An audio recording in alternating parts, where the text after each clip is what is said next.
I'm gonna try and speed through this as fast as I can, but basically the problem that I've been having is I upload to Facebook and I upload to Patreon. I try and use my Facebook to promote my Patreon, but I notice that every time I use plain text post, no image, everyone just skips past it. It gets no engagement, and then it gets almost no like insights or conversions to paid or free members, right? So the trick that I came up with was to generate a picture of a character either holding a sign, having a speech bubble, maybe a billboard in the background, like a neon sign on a store or something. Anything that you can put legible text onto, you're gonna try and generate that. So we have a girl holding a sign, right? And then we come over to the Flux in painting workflow.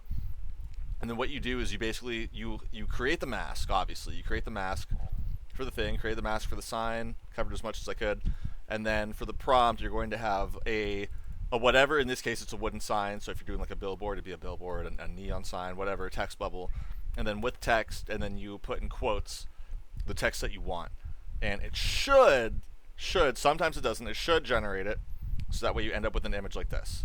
So that way, instead of people seeing text and scrolling, they see an image with something they can read, and then they're more likely to actually go to whatever it is you're trying to advertise for them. So that's easy.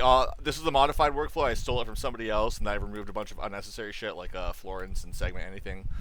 Like, fuck, just make your own mask, you lazy piece of shit. Just make your own mask. It's not hard. Like, fuck. Those methods are so finicky. Anyway, yeah, I'm going to upload this to Cividay. I'll put the link in the description.